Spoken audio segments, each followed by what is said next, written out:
Olha, vamos combinar. Lidar com a burocracia do INSS pode ser um verdadeiro labirinto, não é verdade? Especialmente quando a gente está ali tentando cuidar de alguém que ama. Aquela sensação de estar perdido no meio de tantas regras, de tantos documentos, é bem frustrante. Mas a gente está aqui para mudar isso. É por isso que preparamos este guia.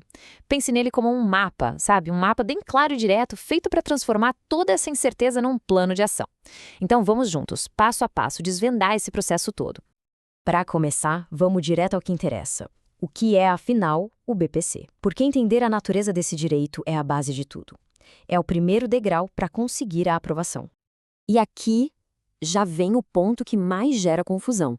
BPC não é aposentadoria, é diferente. A aposentadoria é um direito de quem contribuiu, de quem pagou o INSS.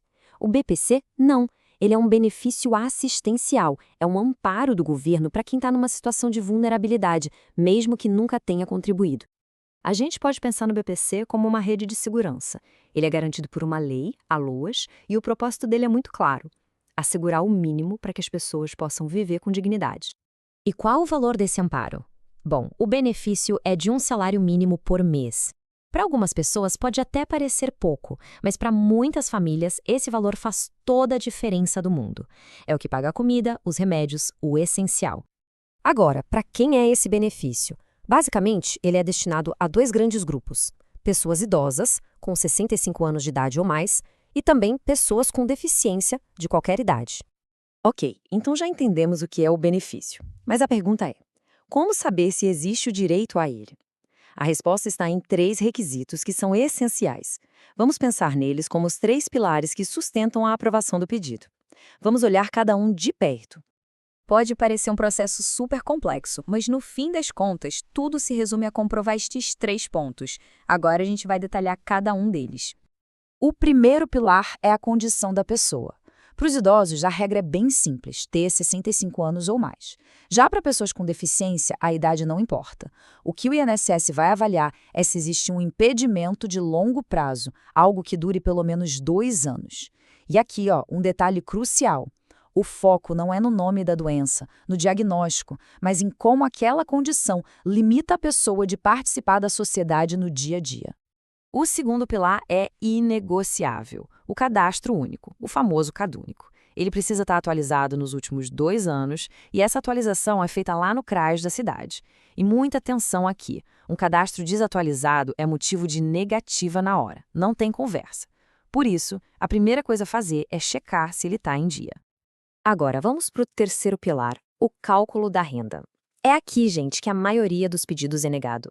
É o ponto em que muitos desistem antes mesmo de tentar. Mas presta muita atenção agora, porque é bem aqui que se esconde um detalhe que pode mudar completamente o jogo. A regra oficial, aquela que todo mundo conhece, diz o seguinte: a renda por pessoa do grupo familiar tem que ser menor que 1/4 do salário mínimo. Aí o que acontece? Muita gente faz essa conta, vê que passa um pouquinho e já conclui que não tem direito. E essa acaba sendo a situação de muitas famílias, não é? A renda passa um pouco, às vezes bem pouquinho, acima desse limite, e isso gera uma frustração enorme. Mas e se essa não for a história completa?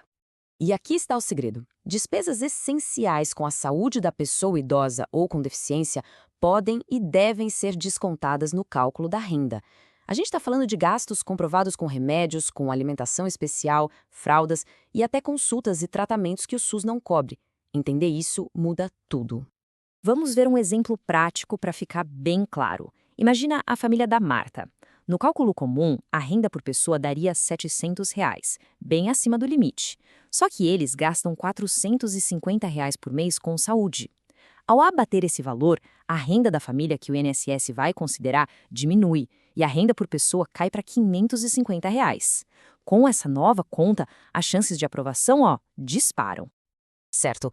Agora que a gente já tem o conhecimento, é hora de ir para a ação. Um pedido bem-sucedido começa com uma base forte, e essa base é a organização dos documentos certos. Então, vamos ao checklist. Vai ser preciso o CPF de todo mundo que mora na casa, documento de quem está pedindo benefício, comprovante de residência e de renda. E a parte mais importante: os comprovantes dos gastos com saúde. Guarde todas as notas e recibos porque eles valem ouro. E, claro, para os casos de deficiência, laudos médicos bem detalhados e recentes são indispensáveis. Com todos os documentos na mão, vamos para o plano de ação final. Como, de fato, fazer o pedido lá no INSS? Para a pessoa idosa, o caminho é pelo portal Meu INSS. O processo lá é bem intuitivo, é só seguir os passos. Mas aqui vai uma dica de ouro. Consistência é tudo. As informações de renda e família que forem colocadas ali no portal precisam ser um espelho exato do que está no CAD único. Qualquer diferençazinha pode travar o pedido. Para a pessoa com deficiência, o começo do processo no Meu INSS é o mesmo, mas depois vem duas etapas que são decisivas: a perícia médica e a avaliação social. Na perícia, é fundamental levar laudos que mostrem as dificuldades do dia a dia, não só o nome da doença. E na avaliação social, a palavra-chave é transparência. É a hora de explicar com sinceridade todos os desafios, os custos e como a condição impacta a vida de toda a família. Pronto, a gente percorreu o caminho todo. Agora, para fechar, vamos recapitular os pontos mais importantes, o resumo do nosso mapa para aprovação. Então, vamos lá, para resumir. Primeiro, lembrar que BPC é assistência. Segundo, o CAD único atualizado não tem negociação. Terceiro, usar o segredo a nosso favor e deduzir os gastos com saúde. Quarto, organizar todos os documentos antes de começar. E quinto, manter consistência total das informações. Dominar esses 5 pontos é o que vai aumentar e muito as chances de sucesso. Agora, o caminho está traçado e as ferramentas estão aí, disponíveis. Com este mapa em mãos, a burocracia perde um pouco da força e o direito se torna mais acessível. A pergunta que fica no ar é: com essa nova clareza, qual será o primeiro passo a ser dado?